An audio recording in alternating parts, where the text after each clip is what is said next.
Hey, Humo soldiers. I am rebooting a true crime podcast I began long ago called Children of the Void. Children of the Void explores missing child cases and cases about children who are found murdered that are rife with suspicious conduct among the child's inner circle and unanswered questions regarding the potential perpetrator. I will be co-hosting the show with Bonnie Lee, who is also the host of Writing About Crime. The first few episodes of Children of the Void are still available on all download platforms, as well as on YouTube. The new episodes will be released in late November of 2022. Please subscribe and look out for the new releases. Thank you and enjoy the show.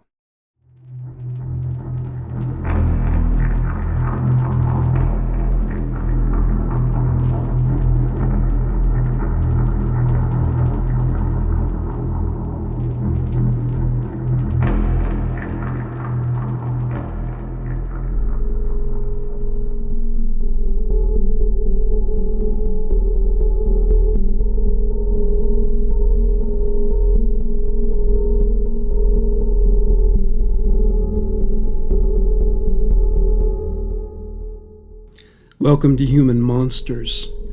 This episode is based upon the memoir A Child Called It by Dave Pelzer. David Pelzer remembers his early childhood in Daly City, California as being idyllic. He had two brothers, and he remembered his parents as being loving, caring, and attentive. They lived in a small two-bedroom house in a middle-class neighborhood. His father was a fireman. His mother was a homemaker. She was a talented cook and highly conscientious about the upkeep of their home.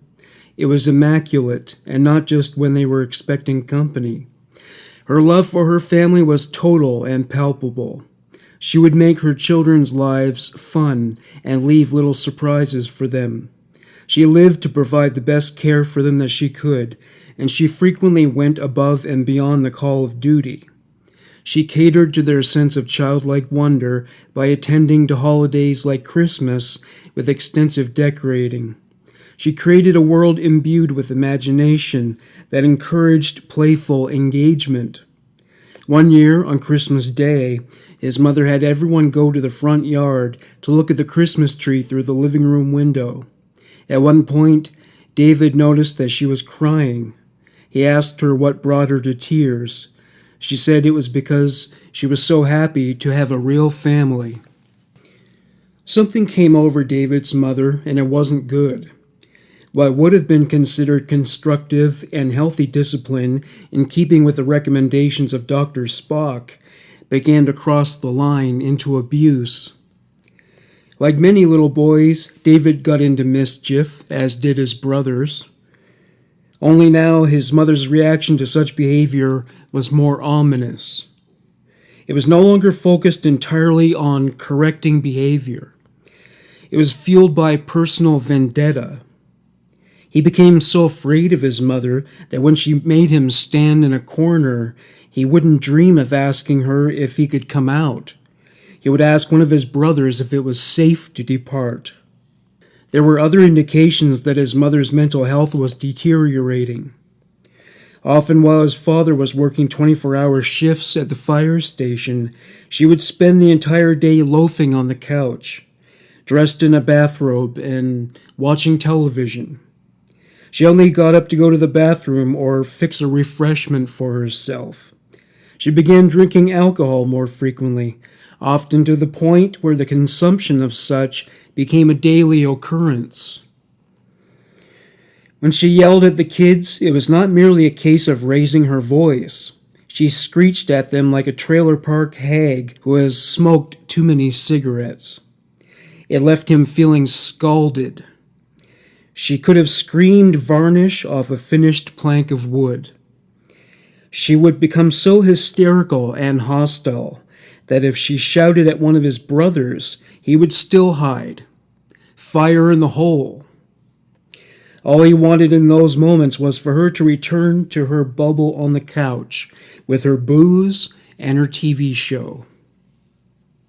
Children who grow up in a household marked by this kind of hostility become hypervigilant. They are desperate to avoid more abuse and will commit the warning signs to memory. David came to correlate her mood with her chosen wardrobe for the day. Bathrobe, depression and rage, all scowls. Skirt and cosmetics, happiness and maternal warmth, all smiles. His mother became as innovative when it came to punishments as she was when it came time to decorate the house for Christmas. She decided that the so-called corner treatment was no longer sufficient. Her new technique was one she dubbed the mirror treatment. Without warning, she would grab his head and smash his face against the mirror. Once he was in tears from the assault, she would smear his face on the glass. She ordered him to say, repeatedly like a mantra, "I'm a bad boy. I'm a bad boy. I'm a bad boy." He would be thereupon forced to stand and stare at his reflection. He would stand there dreading the moment the next set of television commercials were run. His mother would rush down the hall to check on him. She would tell him that he was sickening. When his brothers saw this, they would carry on as if it were not happening. They didn't want to incur his mother's wrath. If his mother lost something, she would scream at all the boys and have them searching the house for hours. If it wasn't found the first day, they would continue to search for days. Sometimes days stretched into weeks and even months while they were searching for the same object. Eventually, David was deputized in the role of searching for things. On one occasion, he forgot what he was looking for. He was searching for so long. When he asked his mother to remind him, she smacked him in the face. She did it without taking her eyes off the television. She hit him so hard it gave him a bleeding nose. He started to cry. She grabbed a napkin, tore a portion off, and crammed it up his nostril. She screamed, "You know damn well what you're looking for. Now go find it." From there, he would proceed to go down to the garage and make noise to give the impression he was searching for something. Many of these items were never found. He would start to fantasize about finding the lost articles. The fantasy would consist of presenting her with the object and her being grateful, rewarding him with hugs and kisses. Such was the sad state of affairs when it came to their relationship. Receiving love from his mother was something he could now only dream about, like how poor people dream of what they would do with millions of dollars. He wanted his happy family back, but as long as he couldn't find the things his mother wanted returned, she would never forgive him. She did everything in her power to make him feel incompetent and stupid. The atmosphere and conditions of the house were markedly better when his father was home. His relationship with his father hadn't changed, nor had his father's temperament. She would fix herself up to be presentable for him. She was in a more pleasant mood, even appearing to be calmer. No beatings, no mirror treatments, no searches for missing objects. David remained in his father's orbit as much as possible because he knew his father would protect him from his mother. One day before leaving for work, he said goodbye to David's brothers and then knelt down to David. He held his shoulders securely and told him to be a good boy in his absence. The phrase "good boy" had become a trigger for David by now. David looked up at his mother and saw that she was folding her arms and had an insidious smile on her face. David looked back at his father and assumed that he actually was a bad child. A chill ran up his spine. He wanted a hug from his father, but his father stood before he would embrace him. His father turned and walked out the door without saying a word. For a time, relations had improved between David and his mother. Whenever his father was around, the family enjoyed good times again. When he was home, his marriage was thriving, and he and his wife were very much in love. The children could play freely for once, not feeling that they were about to be subjected to emotional and physical terrorism. It seemed like the good times had returned. Sadly, this phase was temporary. One day, while David's father was at work, David and his brothers were playing in his bedroom when his mother came running down the hall, yelling before she even entered the room. His brothers, Ron and Stan, ran to the living room. David sat down in his chair. His mother advanced toward him. He backed up until his chair hit the wall.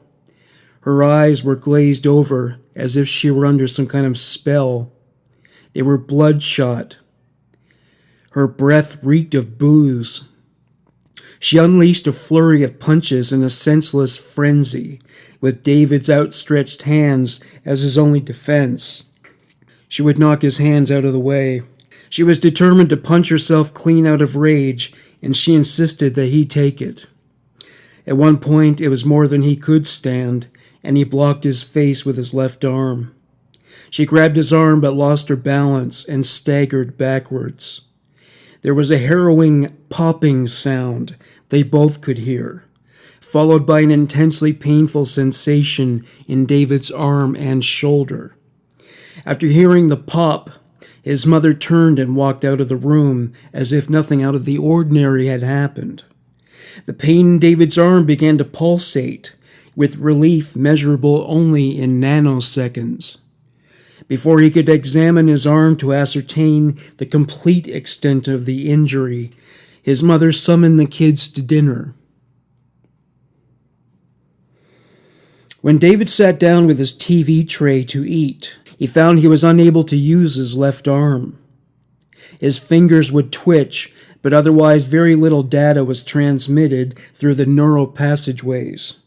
He looked to his mother for attention and support, but she ignored him. He just sat there, staring at his food, unable to eat. He didn't want to say anything for fear that it would send his mother into a rage. At one point, she excused him and sent him to bed early. She told him to sleep on the top bunk, which was not his usual position. He had to posit his left arm carefully in order to sleep without it being disrupted by the pain. He only fell asleep close to dawn. He woke soon after, with his mother informing him that he rolled out of the top bunk. Only now was she concerned about his condition. She drove him to a hospital. She gave the doctor the explanation, but it was obvious by his reaction that he was skeptical. David was too afraid of telling him the truth because of the potential reaction from his mother. She also told his father that it was the result of a tumble from the top bunk, though in this version of the story, she tried to catch him before he hit the floor. School was a solace for David. He could run wild and get into adventures without the fear that it would end up with him being beaten. One day when David returned from school, his mother threw him into her bedroom. She yelled at him, telling him he was going to be held back from the first grade for being a bad boy. In his mother's parallel universe, he was a discipline case who had brought considerable shame on the family. She decided it was time for him to be punished. He would never again, under her roof, be allowed to watch television. He was not allowed to eat dinner that day and would have to do whatever chores she could come up with for him. On another occasion, she sent him to the garage to stand until she told him it was time for him to go to bed.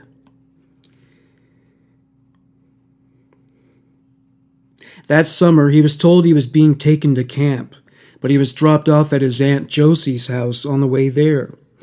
No one gave him advance notification, nor was he given an explanation. He didn't want to be there and even tried to run away back to his family's home. His aunt reported this to his mother. The next time his father went to work, his mother attacked him, smacking, punching, and kicking him until she ground him down to the floor. He tried telling her he ran away because he wanted to be with her, but she wouldn't listen. When he tried to tell her again, she ran to the bathroom and returned with a bar of soap, which was jammed in his mouth. After that incident, he wasn't allowed to speak without permission. David was held back to the first grade after all, attending class with his brother Stan. They were friends at school, but at home it wasn't safe for Stan to spend any time with David, for his mother made him the official family scapegoat. One day David ran home so he could show off a school assignment he was proud of. As soon as he entered the house, his mother threw him into her bedroom. She started yelling at him about receiving a letter from the North Pole. She told him Santa Claus said he was a bad boy and he would not receive any presents that year. She claimed he embarrassed the whole family. Sure enough, David only received 2 gifts for Christmas that year, and they were given by his father. On Christmas morning, Stan asked their mother why Santa only gave David 2 color-by-numbers pictures. She delivered a lengthy lecture, including the statement, Santa only brings toys to good boys and girls. Stan felt bad about this.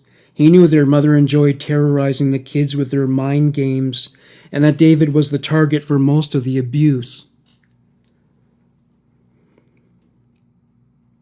Unlike his brothers, David had to change into work clothes and do chores during the rest of Christmas Day. While he cleaned the bathroom, he overheard his parents arguing. She was angry with his father for going behind her back to buy the color-by-numbers pictures. She told his father she was in charge of disciplining the boy, as she called him now. She felt he had undermined her authority by buying the presents. The more his father argued for his case, the more enraged she became. Eventually his father gave in. The domestic situation of David's life became more isolating. Months later, David's mother became a den mother for the Cub Scouts. When the other scouts visited their home, she treated them like royalty. Some of these boys would even tell David they wished she were their mother. It was a lonely moment for him when he wished they knew the truth of what kind of mother he had. Fortunately for David, she withdrew her participation from the Cub Scouts. It also meant he could visit the other kids' homes for the meetings, and anything that got him away from his mother was more than all right with him. One day, after returning from a Cub Scout meeting, David could see that his mother was on the warpath. She smashed his face against her bedroom mirror. She followed up by grabbing his arm and dragging him to the car. On the way to his den mother's house, his mother grabbed his head and yanked it close to hers. Her eyes were bloodshot, and her voice sounded as if she were possessed. When they arrived at his den mother's house, he ran to the door crying. He explained to her that he had been a bad boy and would not be able to attend the meeting. The den mother smiled courteously and said she hoped he would be at the next meeting. He never saw her again. When David and his mother returned home, she told him to remove his clothes and stand by the oven. He trembled from the embarrassment and the dread of the torture he was about to endure, whatever form it would take. She explained that she had driven by his school and saw him playing in the grass during the lunch hour, which she did not allow. He insisted that he didn't play on the grass, and he meant it. He truly was loyal to her code. She punched him in the face as hard as she could. She reached over to the oven and turned on the gas burners. She told him about an article she read about a mother who made her son lie on a hot stove. David was frightened now. She never issued idle threats. His legs wobbled. He closed his eyes, wishing he would disappear to a place where she would not be present. He felt her hand grab his arm. She said, "You've made my life a living hell. Now it's time I showed you what hell is like." She placed his arm over a flame. The heat began to burn him. He smelled the hairs burning. He resisted as much as he could, but his mother was too strong for him. He took the tack of falling to the floor and landing on his hands and knees. He blew cool air on his arm. She said, "It's too bad your drunken father's not here to save you." She ordered him to climb up onto the stove and lie on the flames so she could watch as he burned. He refused. He cried and pleaded for mercy. He was so scared he stomped his feet to further drive home the point that he was afraid for his life. She pushed him forcefully on top of the stove. He watched the flames, hoping the gas would run out. Keeping this in mind, he realized that the longer he could delay making contact with the burners, the more gas would be expelled. He also knew his brother Ron would be home soon, and his mother never acted this way when he was around. Trying to buy more time, David asked his mother questions. This made her even crazier, and she started punching him on his head and chest. Ron came through the front door, and David ran to the garage, where he dressed and got himself together emotionally. For the first time since his mother's mental health deteriorated, he had won a victory against her abuse. He also knew now that if he was to survive his mother's torments, he had to fight back. Meanwhile, he heard his mother talking to Ron upstairs, telling him she was proud of him, that she didn't have to worry about him, unlike David, who was a bad boy.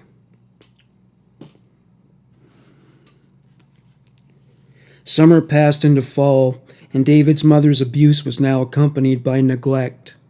She made him wear the same outfit of clothes for several weeks. She didn't launder the clothes, leaving him to be humiliated by a foul odor. She didn't bother to cover the bruises on his arms and face. When people asked about them, he gave them the excuses his mother fed him. She fed him plenty of cover-ups for the bruises and scars, but it was a completely different story when it came to food. She would quote-unquote forget to feed him dinner. She would do the same with breakfast. If she wasn't feeling especially psychotic, he was allowed to eat his brother's leftover cereal, after finishing his chores before going to school, that is.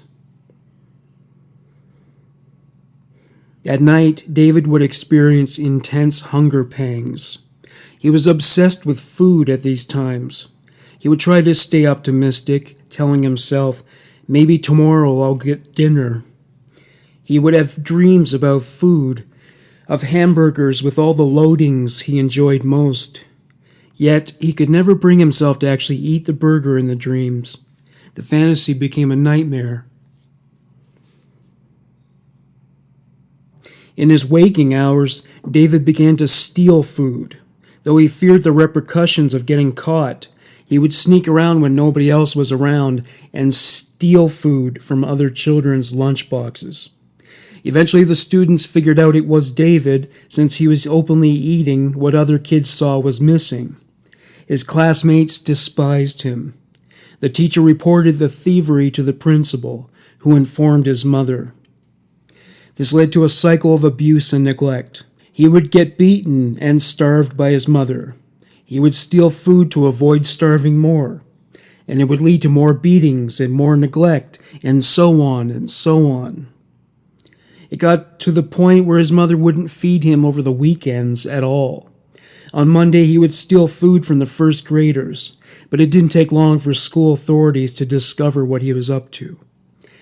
The starvation and abuse continued at home. David's mother, metaphorically speaking, had banished David to exile.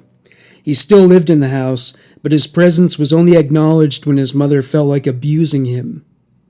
She dehumanized him by referring to him not by his name, but as the boy. When he was allowed to eat, he was not allowed to have his meals with the family. He still couldn't watch television, and she didn't let him play with his brothers. He was permanently grounded. He was not allowed to look anybody in the eye or speak to them. When he returned home from school, he was required to complete chores and go down to the basement and stay there until it was time for him to clear the dinner table and wash the dishes. He was not allowed to lay down or sit in the basement. This would only have invited more torture. He had to stand at attention for hours on end. His mother now wore the pants. His father would take mercy on him and sneak him scraps of food. He would ply his mother with alcohol, hoping that it would brighten her mood. He tried to persuade her to feed David. When he couldn't convince her, he would bargain with her, promising rewards for doing so. Nothing would work. She hated her son and was determined to make him suffer with no end in sight. The differences in parenting approaches led to many arguments between David's parents. They would get drunk and launch into screaming matches with much profanity. His father would still sneak him food when he could. After the arguments, his father would depart for work in the middle of the night. David's mother would pull him out of bed and yank him toward the kitchen. She would smack him across the kitchen. He would collapse to the floor to give her the impression he didn't have the strength to stand. But she would just pull him up by his ear and scream into his face. He could smell the bourbon on her breath. It was always the same litany about how he was to blame for the problems in her marriage and for ruining her life. When David was in second grade, his mother became pregnant. His teacher began to take an interest in him. She asked him why he was often inattentive in a class. He lied, saying he stayed up late watching TV. She didn't buy it. She was also curious about the condition of his clothes. He looked about as unkempt as the average homeless man. She also noticed the bruises. He gave her these same lies his mother coached him to tell. His teacher's concern wasn't alleviated by this encounter. Months later, she reported her findings to the principal. He remembered David as the food thief, so he called his mother. When David returned home, his mother was more enraged and violent than ever. She was apoplectic that some, quote, hippie teacher, as she characterized her, reported her for child abuse. She said she would meet with the principal to explain what she referred to as false allegations. By the time this round of abuse concluded, David had had 2 nosebleeds and was missing a tooth. The next day, David returned home from school to find his mother beaming.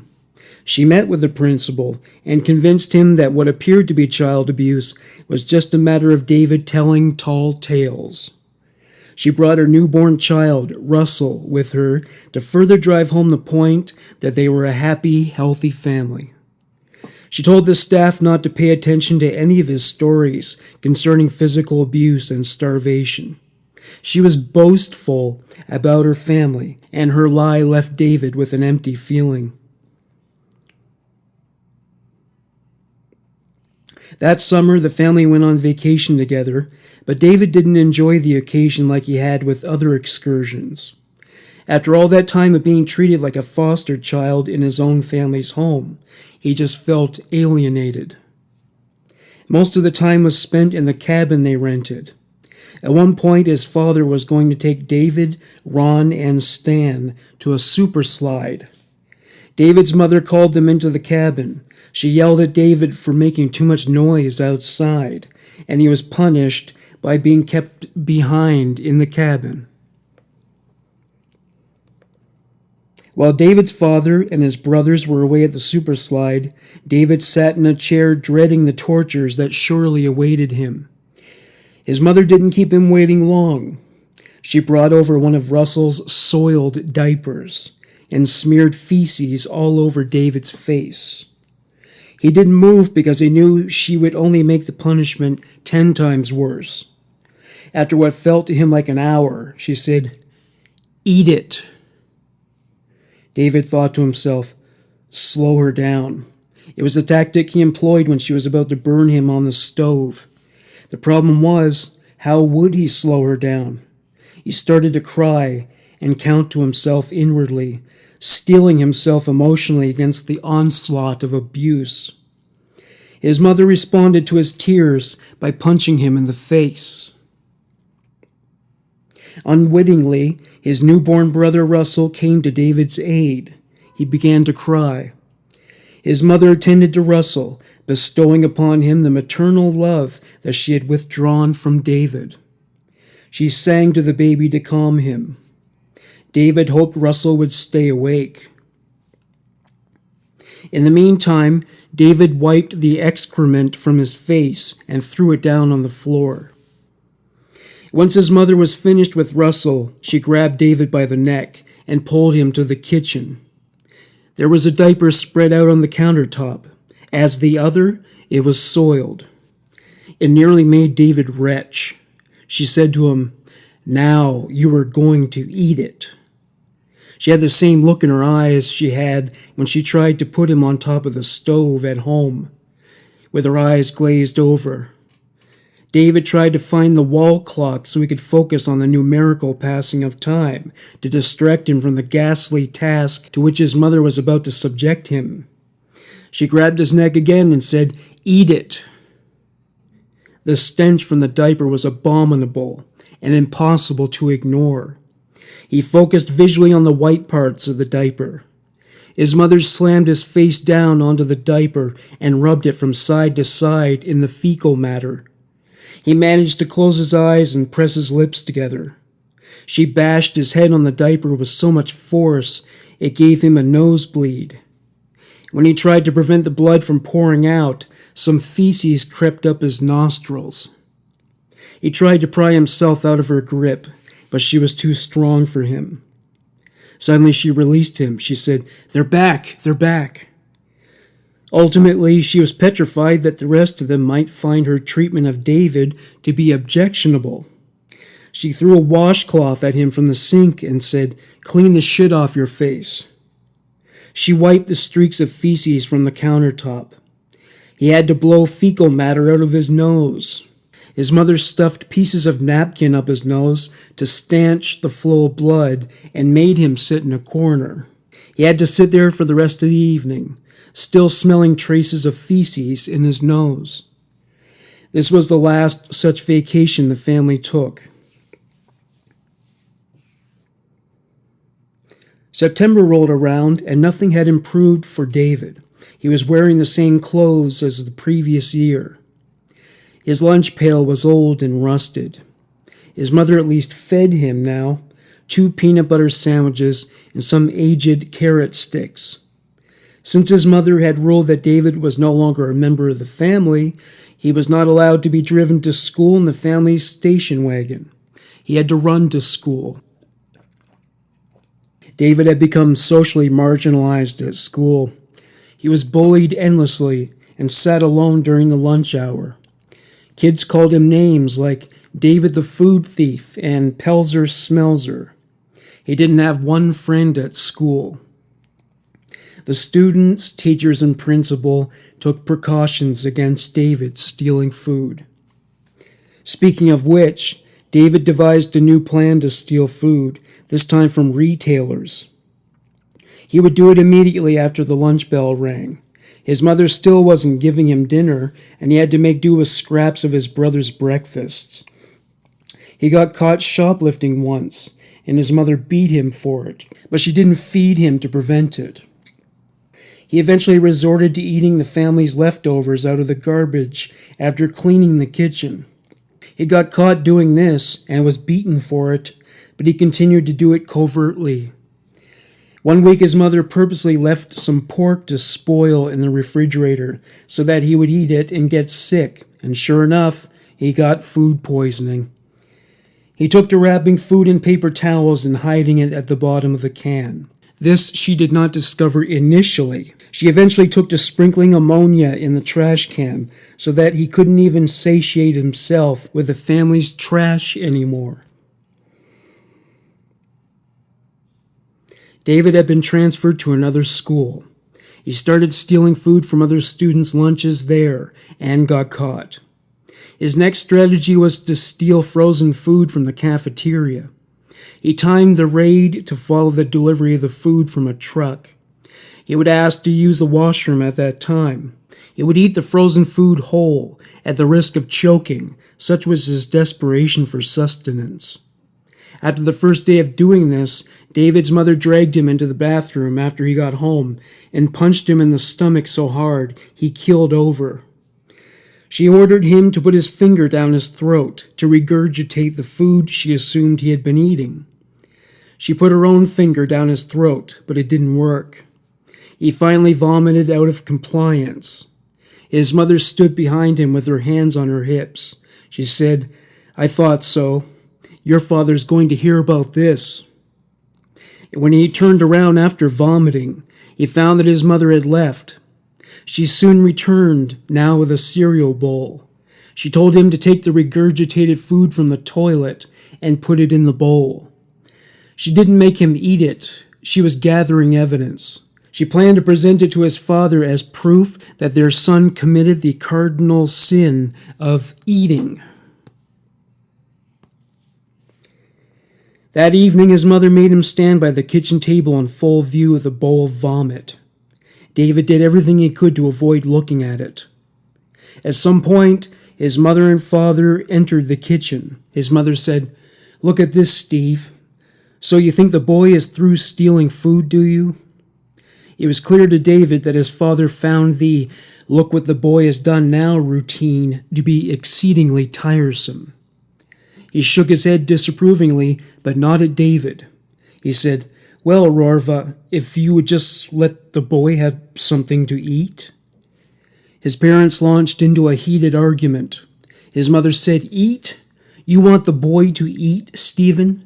Well, the boy is going to eat. He can eat this." She shoved the bowl toward David and stormed out of the room. In her absence, his father put his hand on David's shoulder and said, "Wait here, Tiger. I'll see what I can do." His father returned a few minutes later after a futile attempt at persuading his mother to feed her child. He looked dejected, defeated. David sat on a chair and picked up chunks of semi-digested wieners out of the bowl by hand. Strands of thick saliva dripped from the meat as he put it in his mouth. He cried as he struggled to swallow it. He looked to his father. His father only made half eye contact, but he nodded at him to continue eating. His father was drinking, coping with the situation in his own right. David's mother was a psycho hose beast, and nobody could reason with her. He tried to swallow the wieners without tasting them. Suddenly a hand gripped the back of his neck. His mother snarled at him, saying, "Chew it, eat it all." She also indicated the saliva, blended with stomach acid, no doubt. Tears continued to flow as David threw his head back to swallow the mess in his mouth. Closing his eyes, he was terrified he would regurgitate it again. He screamed at himself inwardly to utilize the entirety of his will to keep it down. When he opened his eyes, his father looked away, unable to deal with his son's pain straight on. David no longer just feared his mother. He now hated her. He also hated his father for failing to protect him from his mother's abuse. He rescued people from burning buildings, but he left his own son to suffer his mother's wrath, putting his safety in jeopardy. His father had failed him, to say the least. Once David finished eating the vomit, his mother entered the kitchen and threw some newspapers at him. She told him the papers would thereby be his blankets, and he would sleep under the table, with the floor as his bed. He was now a vagrant in his family's home. He looked to his father, who, like a coward, refused to make eye contact with anybody. David forced himself not to cry as he got down underneath the table and slept in his clothes, with newsprint as his only blanket. He was reduced to the living conditions of a common hobo, except homeless people don't have to sleep next to boxes of cat litter. David slept under the table with the newspaper blankets for months until his mother deemed him unworthy of sleeping upstairs and made him sleep in the garage. In the garage, he was granted the luxury of sleeping on an army cot. He would fantasize about sleeping in a place where he was warm under an electric blanket, safe and loved by everyone else who occupied his surroundings. The fantasy was always short-lived as reality bled into his world. Nobody could help him. Not his teachers, not his brothers, not even his own father. Nobody cared. Nobody considered him important enough to feed him. Nobody protected him from violence. His life was a hell on earth, and everybody accepted it. David became so desperate for food that he began to beg neighbors, claiming to have lost his lunchbox. They would take pity on him and make him some food. Unfortunately, one of them knew his mother and contacted her about it. His mother punished him late that night by making him swallow a spoon of ammonia. At first, it didn't strike him as a particularly heinous punishment. She had made him eat vomit and smeared shit on his face. Within minutes after she popped the ammonia in his mouth, his breathing became labored. His throat became constricted. He began to wobble. It felt like his eyeballs would pop out of their sockets. He fell to the floor, landing on his hands and knees. He struggled to swallow, pounding the floor with his fists to force something through. He felt a single bubble trapped in his esophagus, or at least that's how it felt to him. He was petrified. He launched into panic mode. He became lightheaded and weak. It seemed like this was how it was all going to end. He was on the precipice between life and death. After his recovery from this state began, his mother slapped him on the back. He belched as a result, and his breathing was gradually restored. His mother took a sip of her drink. She said, "Now that wasn't so hard, was it?" She sent him on his way downstairs. The next evening there was a repeat performance of the ammonia incident, but this time his mother did it to show off for his father. This time David fought back. He gave it his all, but his mother still managed to force ammonia down his throat. She slapped him on his back before he could black out. The morning after, David looked at his tongue in the mirror. It was raw and angry red. He felt like he was lucky to be alive. Though his mother didn't make him swallow ammonia again, she did force him to drink spoonfuls of Clorox on a few occasions. She would also make him swallow large quantities of dish soap. One time when she did this, he went to a faucet in the garage and filled up with water. This resulted in diarrhea. His mother wouldn't let him use the toilet, so he was forced to watch helplessly as it coursed down his legs. He resorted to relieving himself into a bucket nearby. His father walked in and turned a blind eye to what was going on, as usual. He would start to steal frozen food from his family's freezer, and often got away with it. The dynamic of his relationship with his mother was one of warfare, and he hadn't ceded defeat. In the summer of 1971, not much had changed in David's life. He was now 10 years old.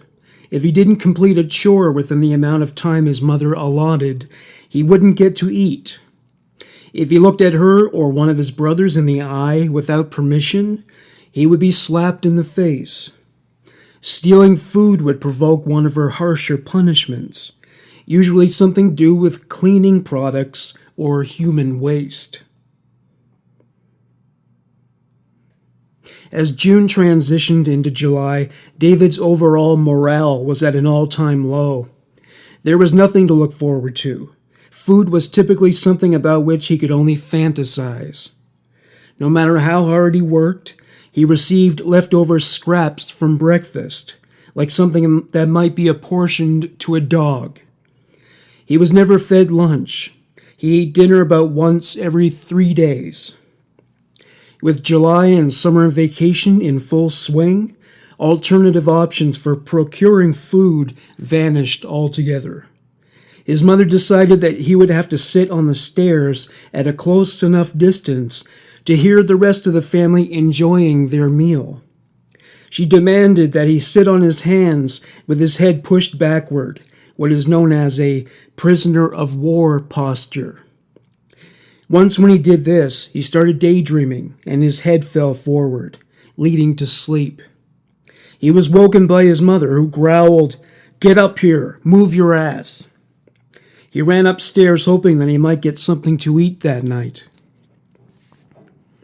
When he began clearing the dishes that night, his mother told him he was not to exceed 20 minutes, or he would be denied food longer. Russell had been brainwashed by his mother to believe David was the Antichrist, and he watched David with a shit-eating grin while his mother was reaming him out. David's mother yelled, "Do you hear me? Look at me when I'm talking to you." When David looked her way, she grabbed a carving knife from the counter and pointed it threateningly, screaming, "If you don't finish on time, I'm going to kill you." Her threats didn't have the same power over him anymore. He had heard the knife routine too many times to take it seriously. His mother was drunk at the time and rocking back and forth on her feet. At one point, David saw a blurred object fly from her hand. He felt excruciating pain just above his stomach. He tried to remain erect, but his knees buckled, and he passed out. When David woke, he felt something warm on his chest. He took a look around and discovered he was in the bathroom. He turned and saw Russell. Russell said, "David's going to die. The boy's going to die." David looked down. There was a wound on his chest, and he was bleeding profusely. The shade of the blood was darker than crimson, more like burgundy. His mother was applying gauze to stanch the bleeding, with limited success. David had lost so much blood, he was weak and unable even to speak. His head bobbed backwards and forwards. He was so depleted of vitality. He passed out again. When David woke, she was wrapping a cloth around his chest. He waited for her to take him to a hospital for proper treatment by medical professionals. It occurred to him that if they figured out his mother was responsible, he might be liberated from the hell into which she had deposited him. It took almost an hour for his mother to finish dressing the wound. There was no consolation. Once she was finished, she informed him he had 30 minutes to finish washing the dishes. He was so dizzy from blood loss, he couldn't even understand her at first. After a few seconds, he realized what she had said. David made his way to the kitchen. With every footfall, pain blasted through his ribs, and blood seeped through his unlaundered t-shirt. When he reached the kitchen sink, he leaned over on the rim and panted like a senior dog. He heard his spineless father reading a newspaper in the living room. He wanted to go in there and show him the damage his mother had done. He took a deep breath, a painful one, but it was more than his limited stamina would allow, and he fell to the floor. From that point onwards, he made sure to take brief, staccato breaths. He made his way to the living room. His father sat there on the end of the couch. David figured his father wouldn't possibly overlook something like a potentially fatal knife wound. David assumed his father would have enough sense to drive him to the hospital. He waited for his father to acknowledge him. He didn't look up. Finally, David, stuttering, said, "Father, mother stabbed me." The most astonishing thing about his father's reaction was the lack of astonishment. His father didn't find this development the least bit surprising or alarming. He simply said, "Why?" Apparently, he too had been brainwashed by David's mother into thinking David deserved all these tortures. David said, "She told me if I didn't do the dishes on time, she'd kill me." After a pregnant pause, during which he heard labored breathing from his father finally said, "Well, you better go back in there and do the dishes." David was stunned by these words. As he continued to digest them, his father said, "Jesus H. Christ, does Mother know that you're here talking to me? You better go back in there and do the dishes. Damn it, boy. We don't need to do anything that might make her more upset. I don't need to go through that tonight." He continued, this time at a lower volume. "I'll tell you what. You go back in there and do the dishes. I won't even tell her that you told, okay? This will be our little secret. Just go back in the kitchen and do the dishes. Go on now, before she catches the both of us. Go!" David looked down at the floor. There were droplets of blood on the carpet. He was still bleeding. His respect for his father bled out along with it. David wound up doing the dishes anyway. It caused him stinging pain when he moved his forearm. Sidestepping also led to pain. He felt his strength deteriorating.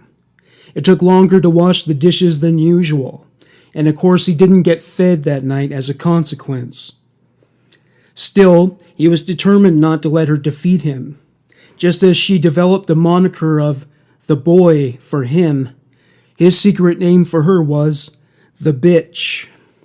Finding the right positions to wash, dry, and put the dishes away required the kind of posturing that a yogi would find taxing. His shirt was still drenched in blood down to the skin. David fell to the floor after trying so hard to avoid triggering more pain as he carried his task toward completion. His father helped him. David brushed his hands away. His father said, "Give me the dishes. I'll put them away. You better go downstairs and change that shirt." When David arrived downstairs, his mother was there waiting for him. She removed the bloody shirt for an old, oversized hand-me-down. He was still weak and woozy. After she put the t-shirt on him, she disappeared upstairs and returned moments later with a glass of water. She told him she would feed him, but not right away. She said she would only give him food hours later when he felt better. Incredibly, she even told him he could play with his brothers on the driveway. It was the 4th of July, and his brothers were waving sparklers around. They regarded him with indifference. He was pretty much a stranger to them by that point. His mother asked him if he wanted a sparkler, and he said yes. She even lit it for him. A few minutes later, David regained the camaraderie he once enjoyed with his brothers. Before David retired for the night, his mother gave him water and food. David woke up with a fever. His mother was applying a cold washcloth to his forehead. The next morning, when David woke, his body was encrusted with dried blood. His mother entered the garage and told him to do his chores. The period for tender loving care had ended. She was the ice queen once again. The wound his mother inflicted on him was in need of stitches, and he was at risk of infection. It would open up in his sleep. He would pinch the slit to keep it closed. Doing so was excruciatingly painful. Even worse, a yellowish-white discharge oozed out of the wound. He decided to treat it himself. He wanted to limit his engagement with his mother, even in the event of an emerging and life-threatening infection. It was so painful he had to stuff a rag in his mouth to muffle his crying and screams. But David squeezed the wound until the pus drained out, and only blood began to emerge. He assumed he had overcome this injury, and felt strong and courageous for having done so. David's father spent less and less time at home. Even he hated being around David's mother. He would always help David with the dishes at night. They would have whispered conversations so that his mother didn't hear.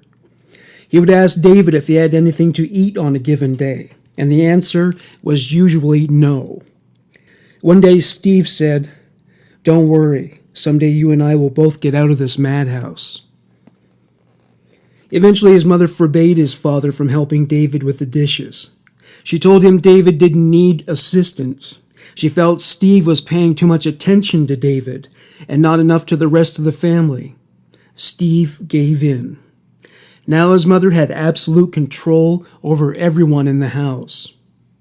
From that point onwards, on his days off, Steve would stop by the house for a few minutes to say hello to everyone before heading to a bar. David's mother was now starving him for as long as 10 days in a row. She went to great lengths to ensure he wouldn't be able to steal food, like clearing the dishes herself and disposing of the organic garbage so he couldn't sneak anything for himself. He would alleviate hunger pangs by drinking copious amounts of water.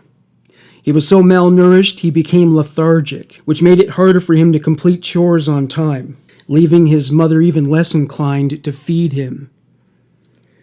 One night she placed a plate of food in front of him and gave him 2 minutes to eat it all. She snatched it away just as he was about to dig in. She said, "Too late." She emptied it into the garbage disposal. She played this game more than once, but he outsmarted her on one occasion by ingesting the food whole before she could pick up the plate. One time his mother locked him in the bathroom, which was not ventilated, with a bucket filled with a blend of Clorox and ammonia. When the vapors from the bucket saturated the atmosphere, the toxicity resulted in David collapsing and spitting up. His throat was sore. After a few more minutes, it was raw. His eyes watered. Amid all this, he was terrified that he wouldn't get to clean the bathroom within the time frame his mother allotted. When his mother let him out, she told him to empty the bucket down the drain in the garage so it wouldn't smell up her house. As he did this, he coughed up blood. Over the summer, David's mother had him mowing lawns for money, all of which was to be given to her, and there were quotas. Once, when he was unable to fill a quota, he stole the remaining amount from a little girl's piggy bank. Her father went to their house to get the money back. David's mother beat him black and blue for this. Most people didn't want their lawns mowed. One woman saw the state of David's clothing and took pity on him, preparing him a lunch. David's mother had been patrolling the neighborhood and she caught him with the lunch. She went to the home of the woman who made it for him. She was out. His mother accused him of breaking into the woman's house and stealing it.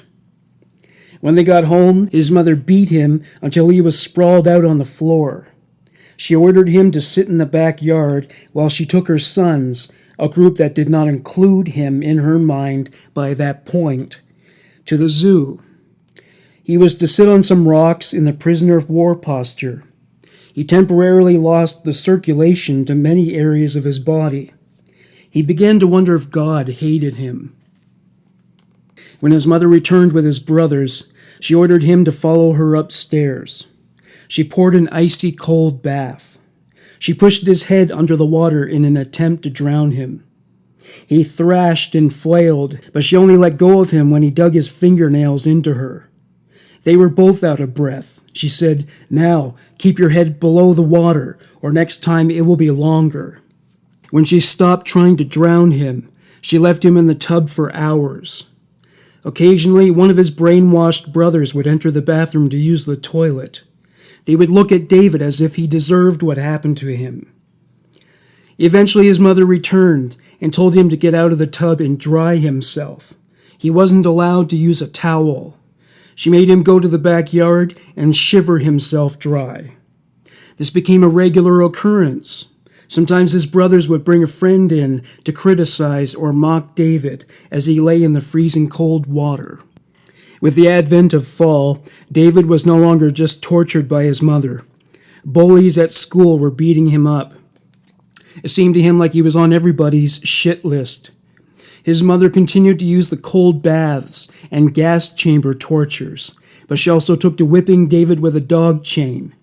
As if that weren't bad enough, she would whack him on the legs with a broom handle, which was even more painful, often enough that he would collapse to the floor and be unable to move.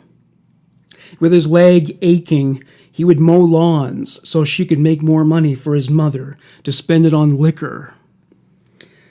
His mother now refused to allow his father to see him. David felt like he had been sealed into oblivion. One morning when David was at school, he was summoned to the nurse's office. She asked him about his tattered, unlaundered clothing and the numerous bruises on his arms. Her concern was justified. David was a walking symbol of child abuse and neglect. At first, he fed her the bullshit his mother told him to tell outsiders, but as he came to trust her, he told her more about his mother's abusive behavior. She took notes and told him to go see her if ever he wanted to talk. She took an interest in him because of reports submitted to her by a substitute teacher with whom David had bonded. The teacher liked David and quickly intuited that there was something amiss on the domestic front. For Christmas that year, David received one present, a pair of roller skates. He was surprised to get anything at all. It turned out it was a new instrument of torture. His mother made him skate on the street for hours in the winter weather without a coat on. One day during the Christmas season, his mother called him into his brother's bedroom. She ordered him to sit on one of the beds. Minutes later, she stormed into the room, wrapped her hands around his neck, and began strangling him. He fought so hard to break himself from her grip that he accidentally kicked her in the stomach. She was pregnant at the time. She later told others that he deliberately kicked her. His mother gave birth to another son at Easter, this one named Kevin. While she was in recovery in hospital, David's father looked after the rest of the kids. For a change, David was eating regularly, and he was allowed to play with his brothers. One Sunday, at the end of summer, David's mother entered the master bedroom, where David was sitting in the prisoner of war position, as instructed. She asked him to sit on the corner of the bed.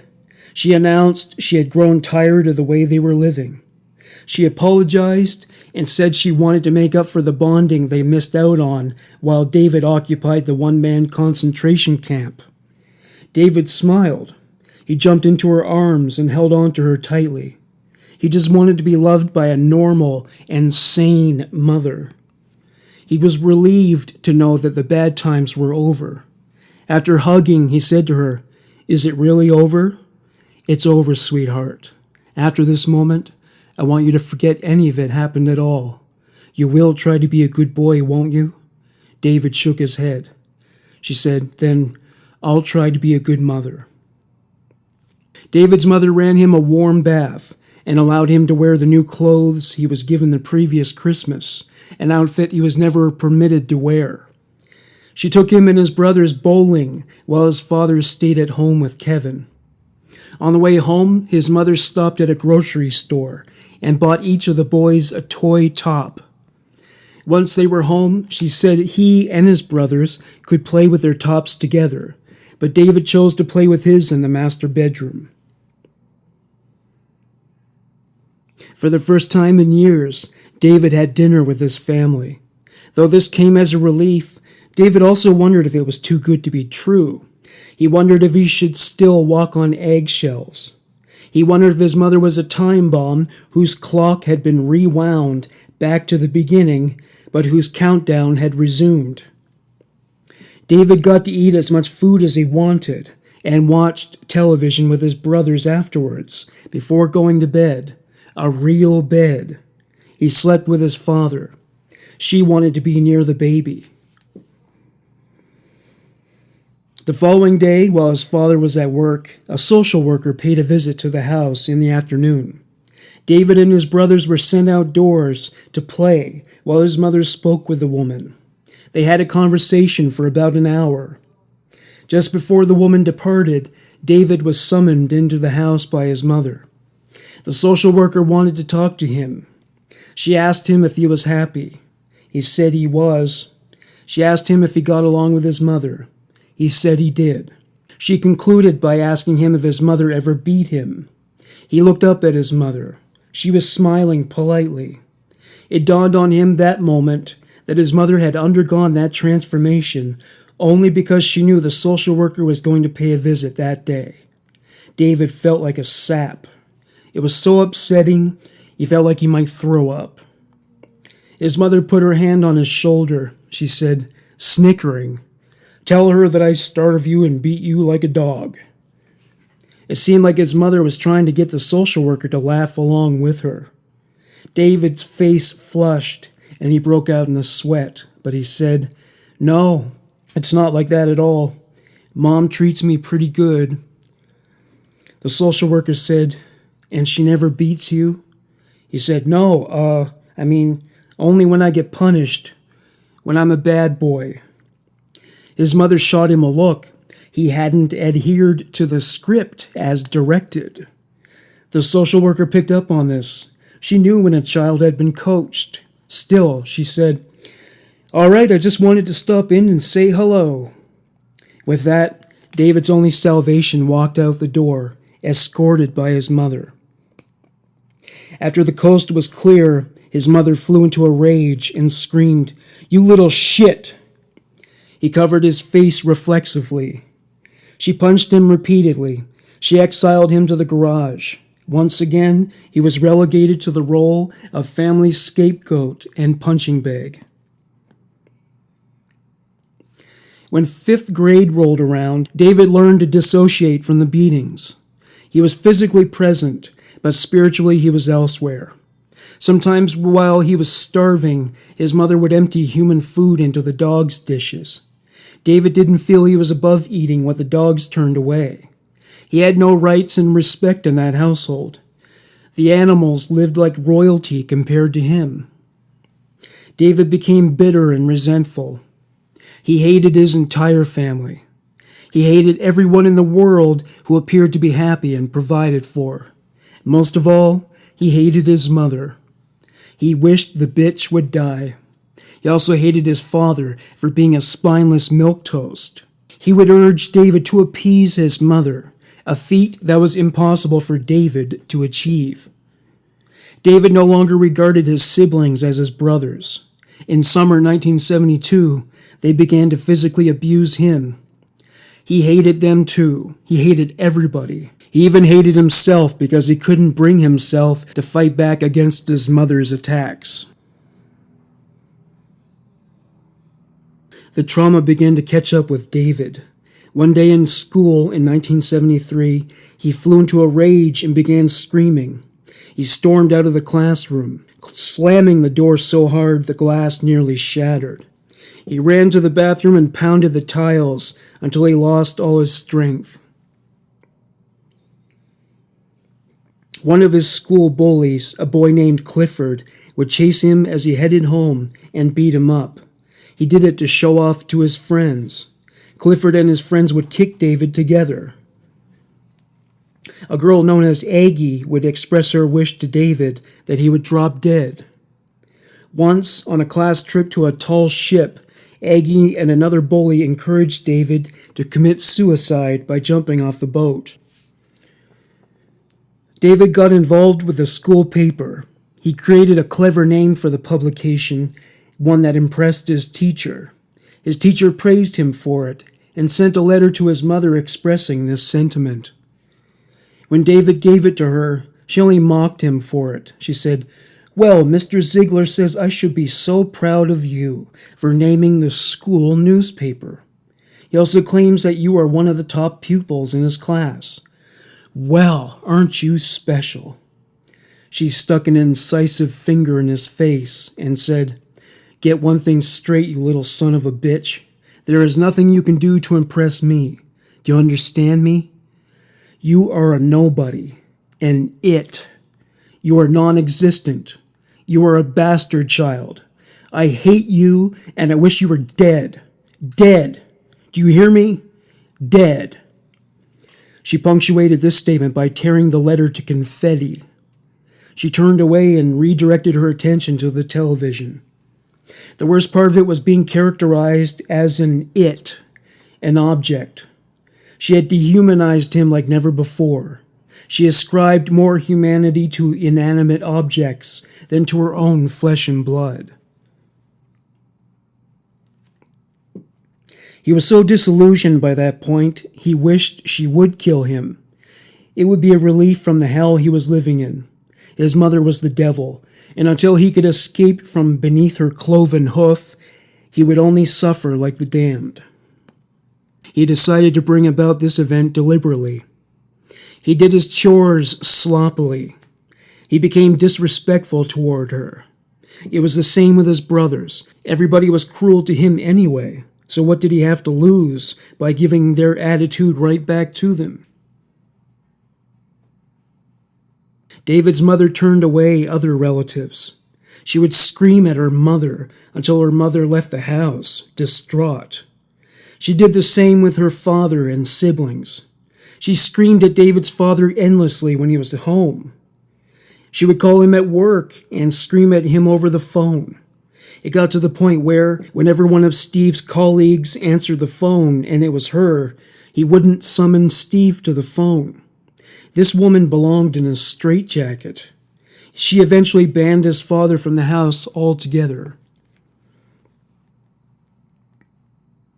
One day when his mother welcomed Steve back home, his father, visibly drunk, paid a visit to David and said, "I can't take it anymore.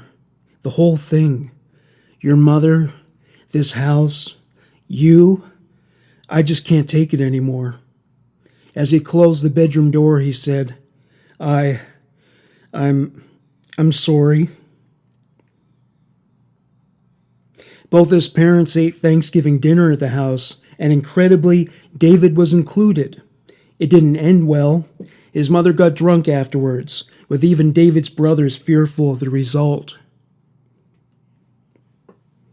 Christmas was just as unpleasant. His father was allowed to join the family, but it only ended with his parents getting into screaming matches upstairs. A few days after Christmas, David's mother drove him and his brothers to a motel where his father was staying. She left him his clothes, and with that, they separated.